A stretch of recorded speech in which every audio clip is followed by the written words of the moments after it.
Sorrisão, sorrisão de novo, felicidade, realmente essa Copa do Brasil, tirando o jogo contra o Bahia na ida, vem sendo um momento de sorrir, um momento de sorriso, coisa rara que a gente vê aqui nesse canal, né?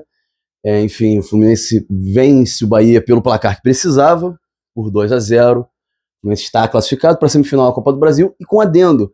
A semifinal vai ser só lá em dezembro, depois que a Sul-Americana acabar, depois que o Campeonato Brasileiro acabar.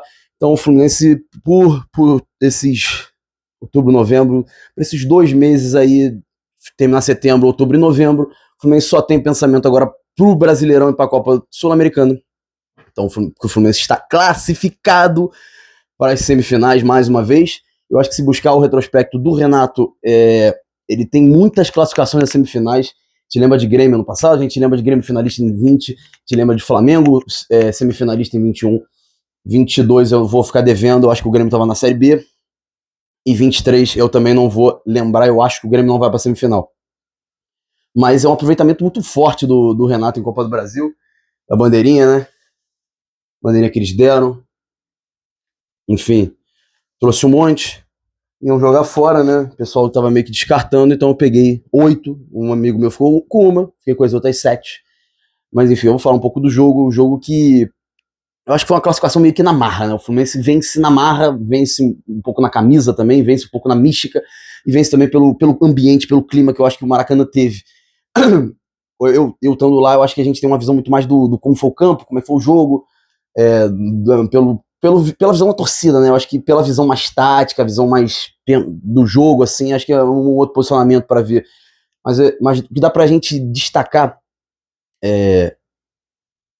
que o primeiro tempo foi muito pobre. O Fluminense vai numa escalação que eu acho que ela funciona e ela se propõe a funcionar em circunstâncias.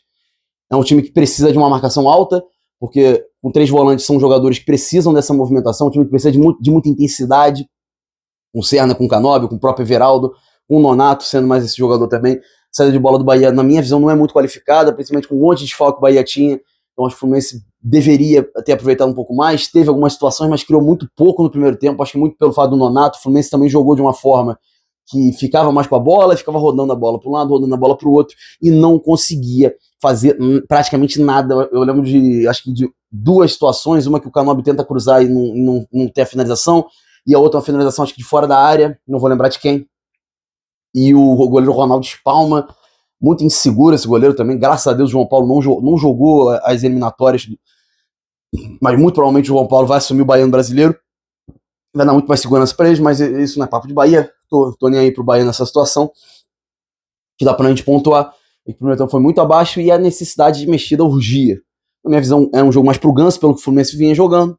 O Renato não pensa desse jeito, bota o Lúcio Acosta, e mesmo assim o Fluminense ainda tem um pouco de dificuldade de furar. O Bahia, eu acho que joga numa situação de só se defender e deixar o Fluminense com a bola, porque o Fluminense não é um time que consegue se desenvolver muito quando tem a bola. Então acho que foi a estratégia do Bahia, mas o Bahia jogou muito mal.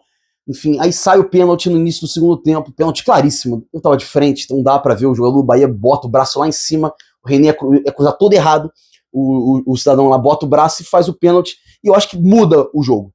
A torcida inflama de vez, o Maracanã fica barulhento, muito um clima muito agressivo pro visitante, e eu acho que era só fazer o gol que o Bahia ia acabar sentindo, e dito e feito.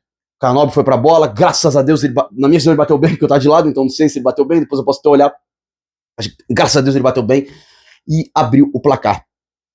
Eu acho que foi fundamental, o Fluminense entra no jogo, e o Bahia sente muito um estádio pulsante, uma energia negativa para eles, e eu acho que o Bahia se perde no jogo.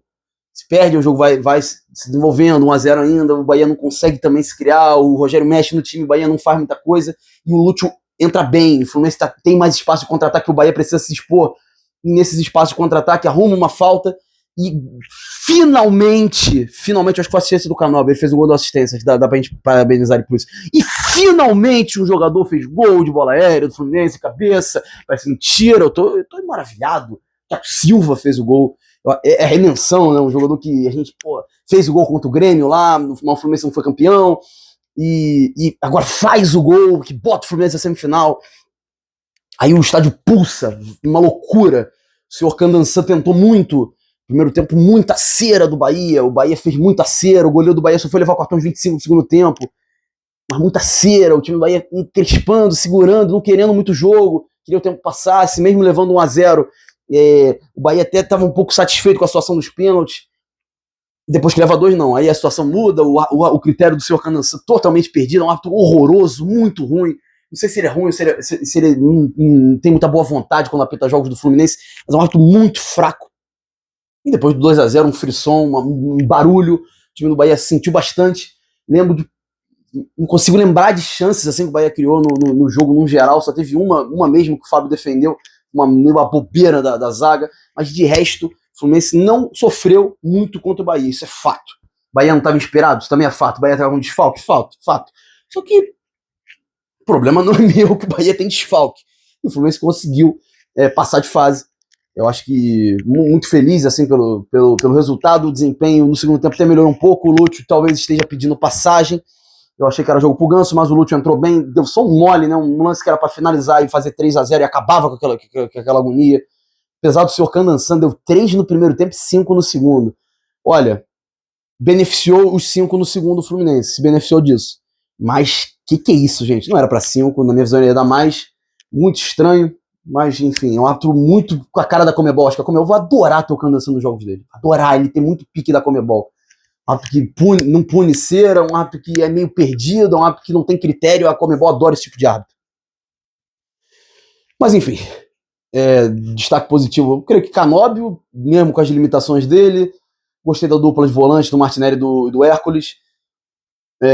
Enfim, o Guga não comprometeu, o René não comprometeu, o Freitas é muito fraco, o Fábio não atuou muito, então não dá para criticar nem para elogiar muito. O Thiago Silva gostei, finalmente, decisivo, batendo camisa, se emocionando, sendo capitão. Então, porra, a gente tem que elogiar isso. O Everaldo, meu Deus do céu.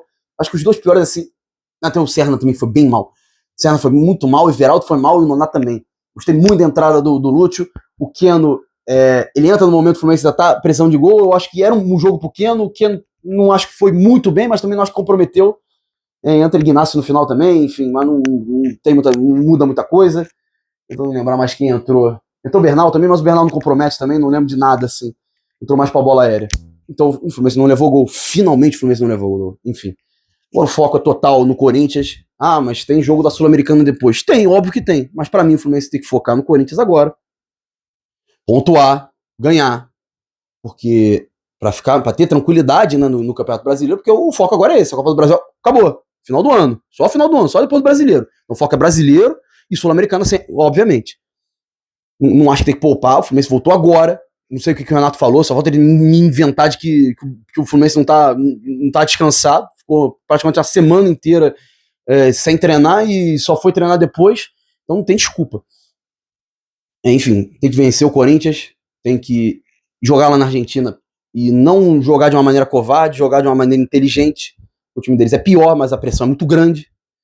Espero bastante também que o Fluminense dê algum auxílio, alguma ajuda aos torcedores que forem lá, que a situação é muito complicada. Para mim, um dos piores visitantes da Argentina é o Lanús. Se você ver, é muito hostil para torcedor visitante lá, acho que é lá Fortaleza, o estádio do Lanús. É complicado. Então o Fluminense tem que entender onde é que ele tá e tem que ajudar o torcedor também que vai lá, que é uma insanidade aquilo lá. Na Argentina tá complicado, os jogos lá, é foda. Enfim, acho que é mais ou menos isso. Tá classificado, felicidade está no ar. Mas enfim, deixa o like. Se você gostou, se inscreve no canal aí. Talvez eu faça um vídeo de SAF, tá? Eu tô querendo muito fazer esse vídeo. Talvez eu faça até amanhã. Ou na sexta-feira, enfim. Eu vou prometer, eu tenho que fazer esse vídeo, porque eu acho que tem coisas que estão muito estranhas, assim. Tanto pontos positivos que tem, pontos negativos que também tem. Então acho que vale a pena a discussão. Mas é isso então, galera. Até a próxima. Valeu!